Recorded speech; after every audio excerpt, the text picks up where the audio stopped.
எடுத்தல் வாசிக்கலாம்.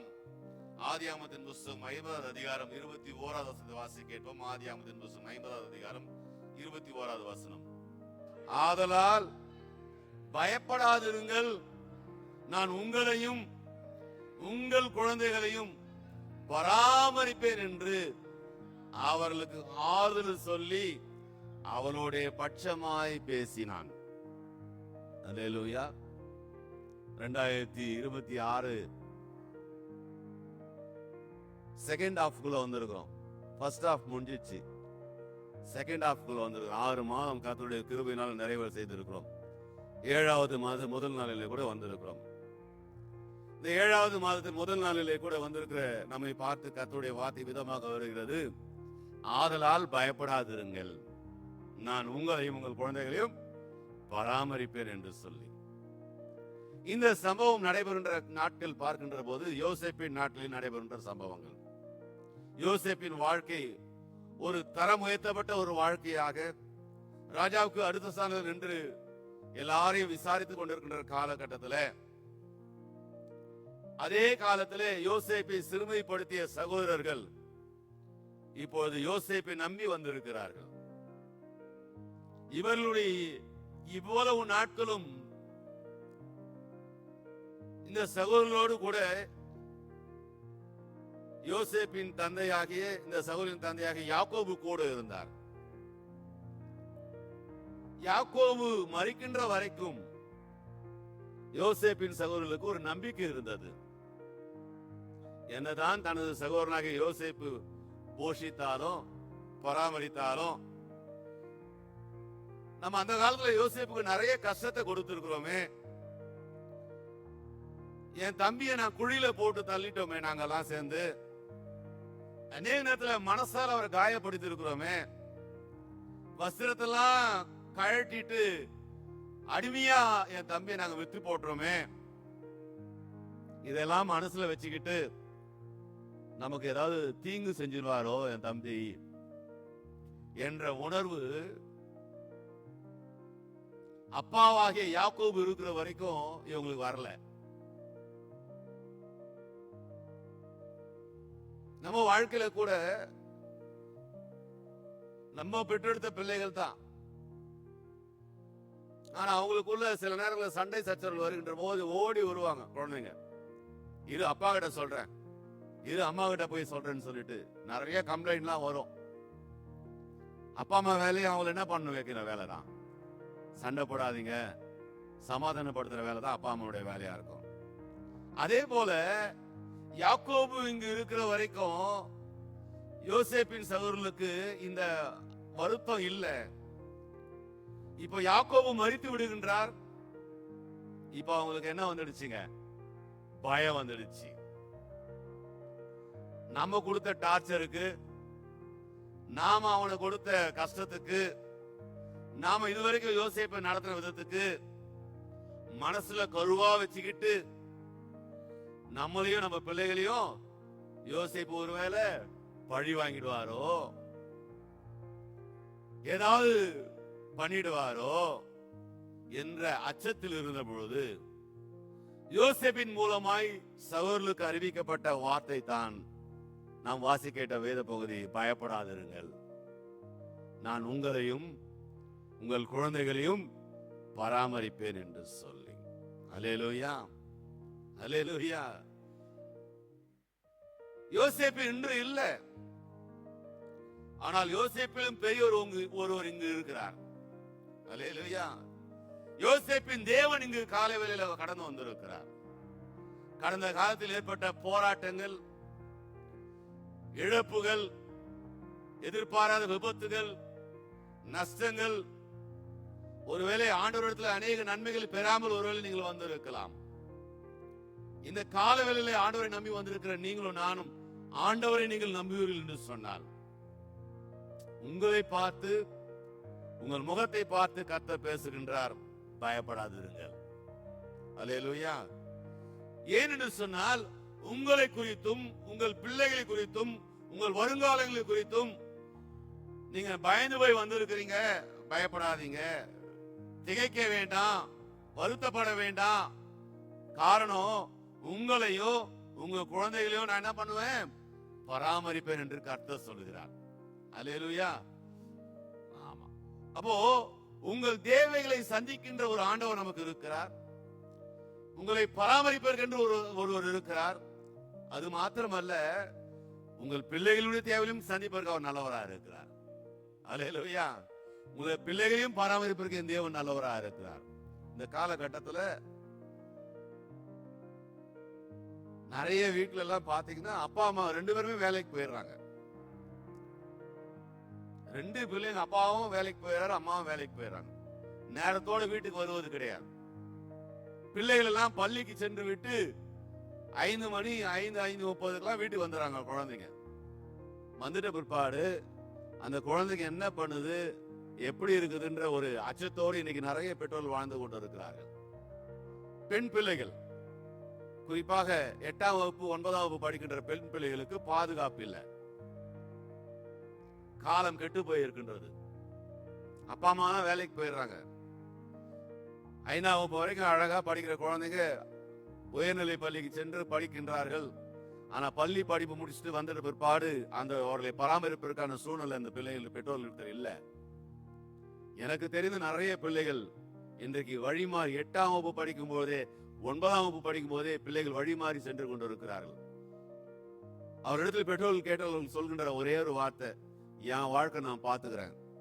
எத்தனாம் வகுப்பு படிக்கிற பசங்க சொல்ற வார்த்தை? 8வது 9வது படிக்கிற பசங்க சொல்றோம், என் வாழ்க்கையை நான் பாத்துறேன், உங்க வேலையை பார்த்து நீங்க போங்க. கேர் இல்ல, பராமரிக்கிறதுக்கான சூழ்நிலை இல்ல. ஆனா கர்த்தரை நம்பி அவரை ஆராதிக்க வந்திருக்கிற தெய்வ பிள்ளைகளே, கர்த்தர் இந்த காலவேளை உங்களை பார்த்து சொல்கின்ற வார்த்தை, உங்களையும் உங்கள் குழந்தைகளையும் பராமரிப்பேன் என்று சொல்லி. அல்லேலூயா. ஆறுதலாய் பட்சமாய் பேசி அந்த வார்த்தைகளை உங்கள் வாழ்விலே கர்த்தர் அப்படியே பலிக்க செய்வாராக. ஒருவேளை நீங்கள் கடந்து வந்த பாதையில் யாருக்கும் தெரியாமல் இருக்கலாம்.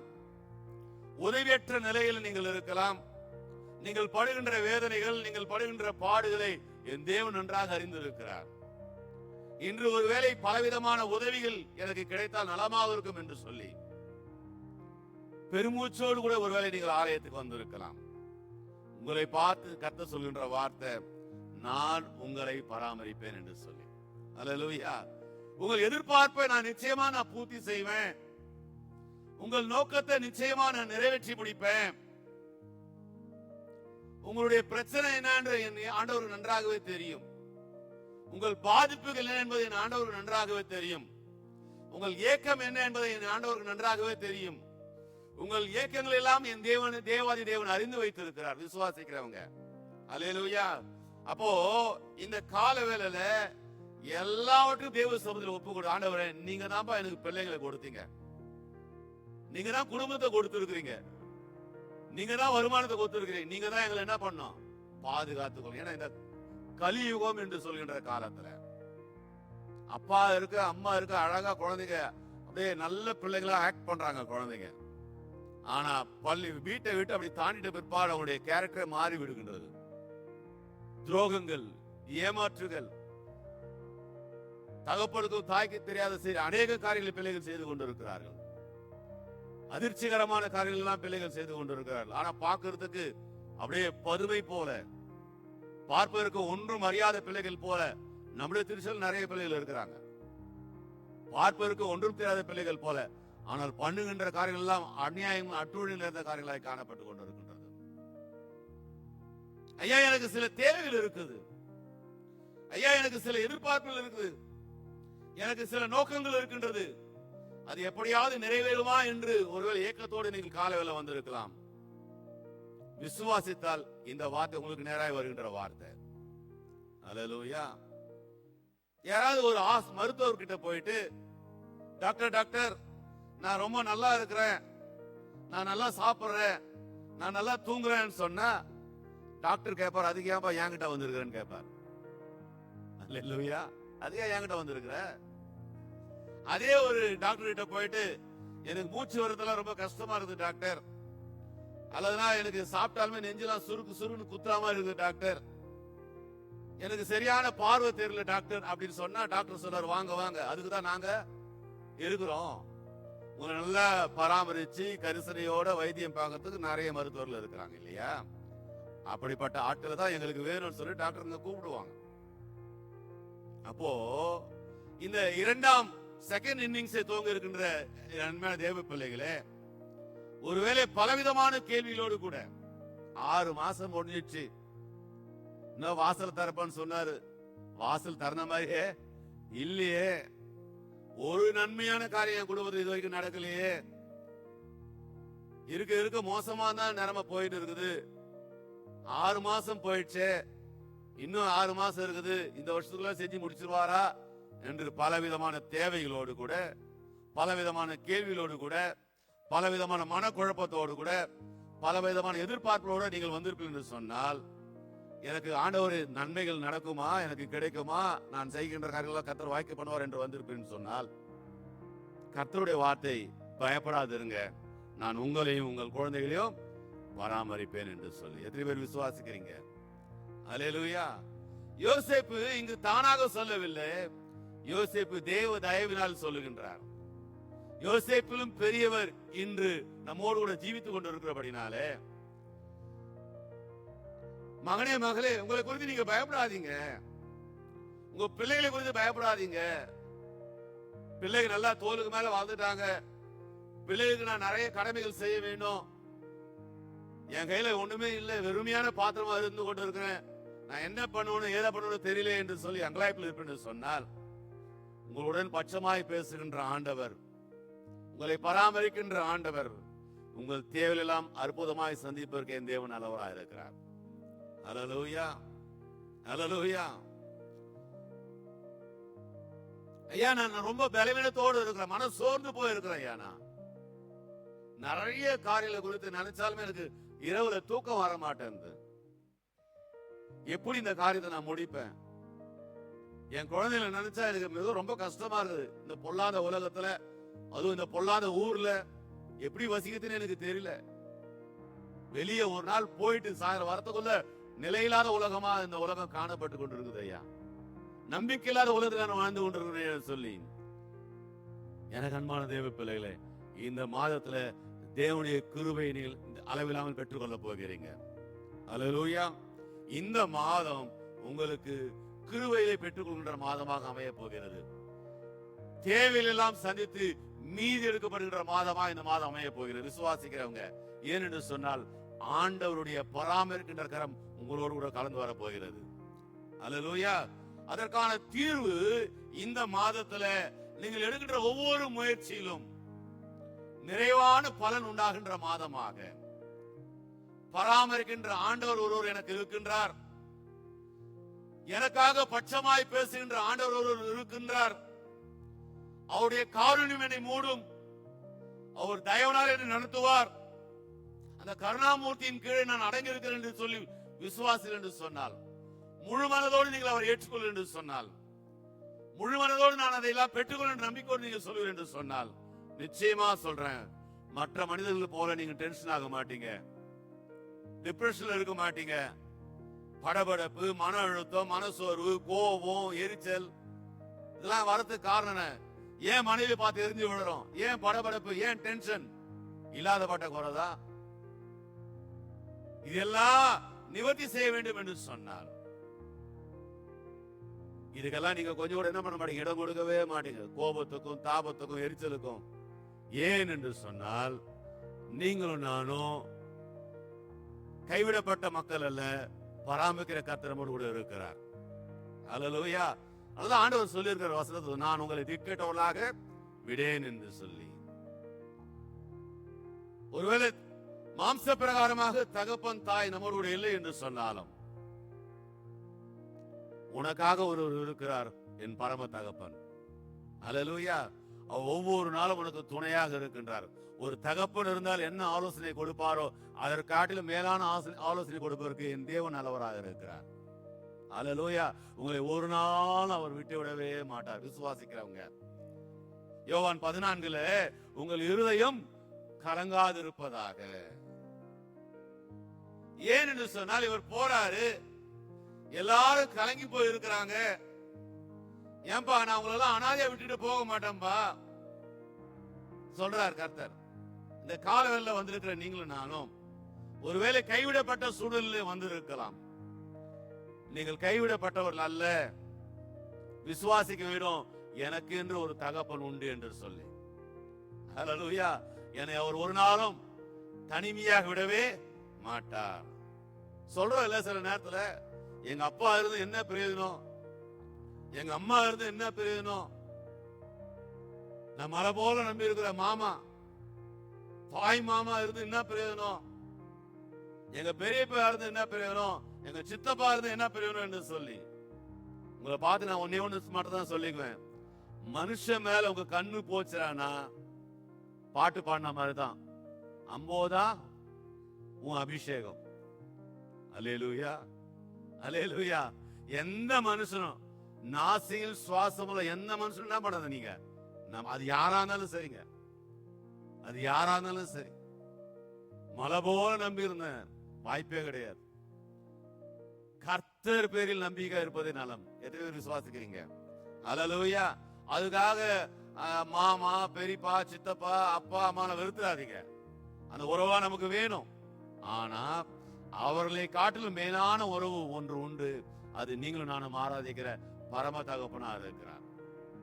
அவர் மேல நம்ம கண்ணு வைத்தோம் என்று சொன்னால், அவர் சொல்லி இருக்கிறார், இந்த காலவேளை உன்னிடத்துல நான் வருவேன், நான் உனக்காக பட்சமா நான் பேசுவேன், உங்களையும் உங்க குழந்தைகளை நான் பராமரிப்பேன். மனுஷன் சொல்லலாம், கடைசி வரைக்கும் நான் பாத்துக்கிறேன், கவலைப்படாத சொல்லுவான், மறந்துட்டு போயிடுவாங்க. இல்லைன்னா சூழ்நிலை வேற மாதிரி அமைஞ்சிடும். ஆனா சொன்னவர் சொன்னபடியே செய்து முடிப்பார். அல்லேலூயா. இந்த வார்த்தை உங்ககிட்ட இருக்கிற வரைக்கும் இந்த வார்த்தை உங்களை வழிகாட்டும். இந்த வார்த்தை உங்களை மேன்மையை கொடுக்கும். இந்த வார்த்தை உங்க வாசலை திறக்கும். விசுவாசிக்கிறவங்க அந்த ஜீவனோட வார்த்தையை நான் ஒவ்வொரு நாளும் பிடித்து கொண்டு அந்த வார்த்தையின்படி நான் ஜீவிப்பேன் என்று சொன்னால், விசுவாசிப்பேன் என்று சொன்னால், அதை என் வாழ்க்கையில அனுபவமாக நான் பார்க்க ஆரம்பிப்பேன். அதை நான் கண்கூடாக கண்டுகளிப்பேன்.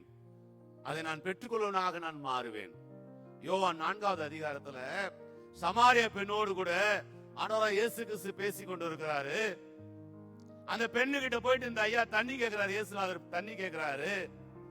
அந்தமா என்ன நினைச்சிச்சு, ஒரு சாதாரணமான ஒரு மனுஷன் என்று நினைச்சுக்கிட்டு இருந்துச்சு. சாதாரணமான மனுஷன் அப்படின்னு நினைச்சுக்கிச்சு அந்த அம்மா.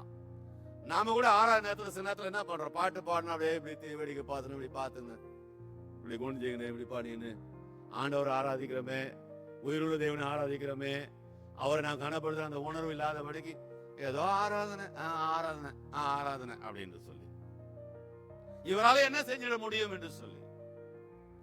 நல்லா விசுவாசிங்க தேவ பிள்ளைகளே, உங்க வாழ்க்கையில எதுவா இருந்தாலும் சரிங்க, பொருளாதார காரியம், பிள்ளைகளுடைய திருமண காரியம், அல்லது உங்களுடைய வாழ்க்கைக்கு தேவையான நல்ல ஈவுகள், எதுவுமே கர்த்தருடைய கிருபை இல்லை என்று சொன்னால் ஒன்றும் நடக்கவே நடக்காது. என் முயற்சியில இதெல்லாம் நடக்குமா, என் பிரயாசம் அதெல்லாம் நடக்குமா? உண்மைதான். நீங்க செய்கின்ற முயற்சி, நீங்கள் படுகின்ற பிரயாசத்தை 100க்கு 100 வாய்க்க பண்ணுவது கர்த்தராக இருக்கிறார். அல்லேலூயா. அப்போ அந்த சமாரியா பெண் கூட அந்த மனநிலையில தான் இருந்தாங்க. 4வது அதிகாரம் 10வது வசனத்துல இயேசு அவளுக்கு பிரதியுத்தரமாக, நீ தேவனுடைய ஈவையும் தாகத்துக்கு தா என்று உணத்தில் கேட்டு இன்னார் என்பதையும் அறிந்திருந்தாயானால் நீயே அவரிடத்தில் கேட்டு இருப்பாய், அவர் உனக்கு என்ன கொடுத்திருப்பாருங்க, ஜீவ தண்ணீரை கொடுத்திருப்பார் என்றார்.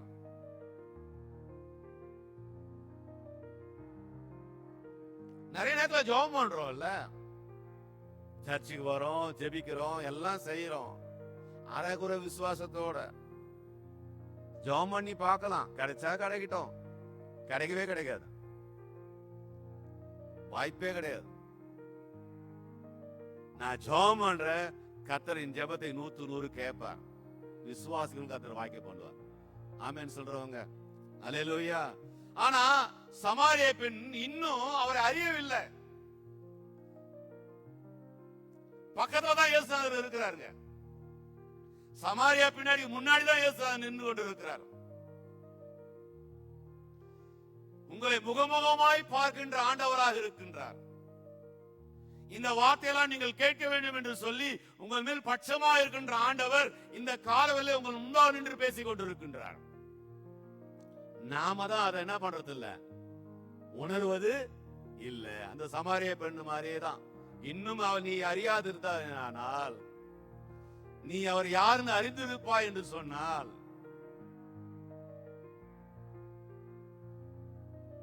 இன்னொரு 10 நிமிஷத்துல முடிஞ்சிடும் சர்ச்சு. உடனே கிளம்பிடணும். கிளம்பு கிளம்பு கிளம்பு கிளம்பு, டைம் ஆச்சு. ஸ்கூலுக்கு போனோம், ரெடி ஆகணும், தண்ணி பிடிக்கணும், சாப்பாடு கட்டணும், வேலைக்கு போனோம். இந்த கூட்டத்தை கரைக்கிறதுக்குள்ள நான் படுற கஷ்டத்துக்கு பாரு. அப்பா அப்பா பாப்பா, நீங்க எந்த பாதையில சென்றாலும் சரிங்க, நீங்கள் அறிந்த பாதை, நீங்கள் அறியாத பாதை, நீங்கள் சாதகமான பாதையில் செல்லலாம் அல்லது பாதகமான பாதையில் செல்லலாம். ஒன்றே ஒன்று மாதம் நீங்கள் அறிந்து கொள்ளுங்கள், நீங்கள் அறியாத கர்த்தர் உங்களோடு ஒரு பயணத்தை கொண்டு இருக்கின்றார். அல்லேலூயா.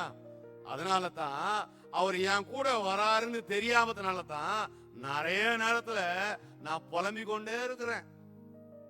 நான் நிறைய நேரத்துல ரொம்ப சோகமா இருக்கிறேன், வருத்தத்திலே வாழ்ந்து கொண்டு இருக்கிறேன், வேதனையோடு இருக்கிறேன், துக்கத்தோடு இருக்கிறேன். நிறைய நேரத்துல குடும்பத்துல சண்டை போட்டு இருக்கிறேன், குழப்பத்தோடு வாழ்ந்து கொண்டு இருக்கிறேன், வறுமையோடு வாழ்ந்து கொண்டு இருக்கிறேன். ஏன் தெரியுமா? நான் வாரம் வந்து ஆண்டவர் ஆராதிக்கிறேன், ஆண்டவருடைய வார்த்தை நான் கேட்கிறேன், வேத புத்தகத்தை வாசிக்கும் போது ஆண்டவர் என் கூட பேசுறன்ற உணர்வு இல்லாதபடிக்கு, என் கூட பேசுறது யாருன்னு நான் தெரியாதபடிக்கு, அந்த ஞானம் அந்த அறிவு எனக்கு இருக்கும் என்று சொன்னால், நீ கேட்கறத பெருசா கேட்பா, அவருக்கு கொடுக்கறது பெருசா தான் கர்த்தர் கொடுப்பார். அல்லேலூயா. அப்போ இந்த மாதம், இந்த ஜூலை மாதத்துல நீங்கள் பயணிக்கின்ற பயணத்துல நீங்க ஒரு நாள் தனியா போறது கிடையாது, உங்களோடு பயணிக்கிற கர்த்தரா இருக்கிறார். அல்லேலூயா, அல்லேலூயா. அப்ப சொல்லலாமா? பக்கத்துல இருக்கிறவங்களை பார்த்து சொல்லுங்க, உங்க கூட தான் கர்த்தர் வர போறாரு, என் கூடவும் கர்த்தர் வர போறாரு. அல்லேலூயா. அதுக்குதான் நான் என்ன பண்ண வந்து அவருடைய பாதத்துல வந்து அமர வேண்டும். அதனாலதான் அவரோடு கூட நான் என்ன பண்ண ஒவ்வொரு நாளும் உறவாட வேண்டும். அதனாலதான் அவரோடு கூட அவர் என்ன பண்ண என்னுடைய உறவைகளை நான் அதிகரித்துக் கொண்டே இருக்க வேண்டும். ஏனென்று சொன்னால் நல்ல ஆண்டவர் எனக்காக கிரியை செய்கிறவராக இருக்கிறார். அவரை அறிந்து கொள்வது மிக மிக முக்கியமாக இருக்கிறது. பிதாவாகிய தேவனாலும் குமாராகிய இயேசு கிறிஸ்து அறிவதே நித்திய வாழ்வு என்று சொல்லி வேதவசனம் சொல்கின்றது. எம்மாவூர் சீஷருக்கு இயேசுவானவர் போகிறாரு, சீஷ பிள்ளைகளோடு கூட தான் இயேசுவானவர் போறாரு. ஆனா அந்த சீஷர்களுக்கு கூட வரவர் யாரும் தெரியலங்க, கூட வரவர் இயேசு என்று அவர்களுக்கு அறியவில்லை, உணரவில்லை. கூடவே அவர் பயணிக்கிறார், உங்களால உணர முடியல. எப்பயா என்னால உணர முடியும்? அவங்க எப்ப உணர்ந்தாங்க? இயேசுவார் வசனத்தை பேசுகின்ற போது அவர்கள் என்ன பண்ணாங்க? உணர்வடைந்தார்கள். அவருடைய இருதயம் என்ன ஆச்சுக்கலாம்? கொழுந்து விட்டு எரிந்தது சொல்லி வேதவசனம் சொல்கின்றது. அப்ப நான் எதை பேசணும்? என் வீட்டுல, என் நண்பர்கள் மத்தியில, என் உறவின் மக்கள் மத்தியில, என் ஃப்ரெண்ட்ஸ் மத்தியில, நான் வேலை செய்யற இடத்துல நான் எதை பேசணும்? ஆண்டவருடைய வசனத்தை பேசணும். ஆனா என் வாயை திறந்தாலுமே குறையதான் நான் பேசிட்டு இருப்பேன். நான் வசனங்களை பேச பேச பேச ஆவில் இருக்கின்ற அத்தனை ஆசீர்வாதங்களையும் மாம்சத்தில் வெளிப்படுவதை என்னால உணர முடியும், பெற்றுக்கொள்ள முடியும். சொல்லுவாங்க இல்லையா, வாயிலே வடை சுடுறாமான்னு சொல்லுவாங்க இல்லையா. நாம வடை சுடுறான் பாருப்பா, வாயிலே வடை சுட்டு போறாமான்னு சொல்றேன். நான் உங்களை பார்த்து சொல்றேன், நீங்க வாயிலே வசனத்தை சுடுங்க. அல்லேலூயா. நீங்க வசனத்தை எவ்வளவு பேசுறீங்களோ அந்த வசனம் உங்க வாழ்க்கையில கிரியை செய்ய ஆரம்பிக்கும். அல்லேலூயா. அந்த வசனத்தை நான் பேச பேச பேச ஆவியின் வல்லமை எனக்குள் கிரியை செய்ய ஆரம்பிக்கும். ஜீவனின் வல்லமையாக அது மாறும். அது ஆற்றலாக மாறி அற்புதங்களை கொண்டு வரும். உங்க வாழ்க்கையே தலைகீழா அது மாற்றி போடும். உங்க வாழ்க்கையை பலமாக அது மாற்றிவிடும். உங்க வாழ்க்கை ஒரு தரமான வாழ்க்கையாக அமைத்து கொடுக்கும். உங்க வாழ்க்கை மேன்மையான வாழ்க்கையாக அமையும். அப்போ உங்க கையில பிரயாசத்தை கர்த்தர் ஆசீர்வதிப்பாரு. அல்லேலூயா. உங்க தொழில கர்த்தர் ஆசீர்வதிப்பாரு. உங்க வருமானத்தை கர்த்தர் ஆசீர்வதிப்பார். உங்க பொருளாதாரத்தை கர்த்தர் ஆசீர்வதிப்பார். எப்போ வசனத்தை நான் வாயில திறந்து பேச பேச பேச பேச, அதுதான் சொல்றாரு கர்த்தர். இந்த மாசத்துல நீங்க சொல்ற வார்த்தை, வீட்டுக்கு போனாலும் எங்க போனாலும், நீங்க வண்டியில போகும்போதும் சரி, அல்ல குடும்பத்துக்கு போகும்போதும் சரி, எங்க போனாலும் சரி, துணி துவைக்கிறீங்களா, பாத்திரம் கழுவுறீங்களா, வீட்டை பெருக்குறீங்களா, எப்பவுமே சொல்ற வார்த்தை, கர்த்தர் என்னையும் என் பிள்ளைகளையும் பராமரிப்பார். அல்லேலூயா, அல்லேலூயா. ஆமா, ஏன்னா என் சந்ததி எல்லாம் அவர் தான் போஷிக்க முடியும். விசுவாசிக்கிறவங்க, என் சந்ததி அவர் தான் பாதுகாக்க முடியும், என் சந்ததியை அவர் தான் உயர்த்த முடியும். விசுவாசிக்கிறவங்க. அப்போ யோசேப்பிலும் பெரியவர் இந்த கால வேளையில உங்க கூட வரப்போகிறார். எத்தனை பேர் ஆயத்தமா இருக்கிறீங்க? உங்க கூட வரப்போறாரு அவர். நீங்க எங்கெல்லாம் போறாங்களோ உங்க கூட வரப்போறாரு. விசுவாசிக்கிறவங்க. அல்லேலூயா. அப்ப வரவர் எப்படி வருவாரு? வெறுங்கையோட வருவாரா? வல்லமையோடு பராக்கிரமத்தோடு உங்க கூட வரப்போகிறாரு. அவருடைய காரணத்தோடு உங்க கூட வரப்போறாரு. அவருடைய பராமரிப்போடு உங்க கூட வரப்போகிறாரு. வரவர் சும்மா வர மாட்டாரு, ஜீவ தண்ணீரை கொடுக்கிறவராய் வரப்போகிறார். அல்லேலூயா. ஜீவ நன்மையை கொடுக்கிறவராய் வரப்போகிறார். அப்போ இந்த ஜூலை மாதத்திலிருந்து ஏதோ இந்த ஒரு மாசத்துக்கு மட்டும்தான் டோக்கனு, அடுத்த மாசம் இந்த டோக்கன் செல்லாது அப்படிலாம் கிடையாதுங்க. இந்த வேதத்தில் இருக்கின்ற 6000 வாக்குத்தத்த வார்த்தைகள் எனக்காக எழுதப்பட்டு வைக்கிற வார்த்தை. ஆமென். அப்ப இந்த மாதத்திலிருந்து என்ன, என் குடும்பத்துல, என் பிள்ளைகளுடைய வாழ்க்கையில எல்லாவற்றிலும் பராமரிக்கிற கர்த்தர் என் கூட பயணிக்க போகிறார். விசுவாசிக்கிறவங்க. அல்லேலூயா, அல்லேலூயா. இந்த மாசம் தயவு செய்து பிள்ளைகளை குறித்து பயப்பட வேண்டாம், எதிர்காலத்தை குறித்து பயப்பட வேண்டாம். உங்க முயற்சி, உங்க பிரயாசம் எதை குறித்து பயப்பட வேண்டாம். காரணம், உங்களுக்காக ஒரு கர்த்தர் உங்களோடு கூட பராமரிக்கிற கர்த்தர், பட்சமாய் பேசுகிற கர்த்தர் உங்களோடு பயணிக்கப்படினால விசுவாசத்தோடு தேவ சமூகத்தில், ஆண்டவரே என்னையும் என் குடும்பத்தையும் என் பிள்ளைகளையும் என் எதிர்காலத்தையும் உங்க கருத்தை நான் அர்ப்பணிக்க ஆண்டவர் என்று சொல்லி எல்லாம் இழந்து இருப்போம். கண்களை மூடி கர்த்தரை நோக்கி நாம் பார்ப்போம்.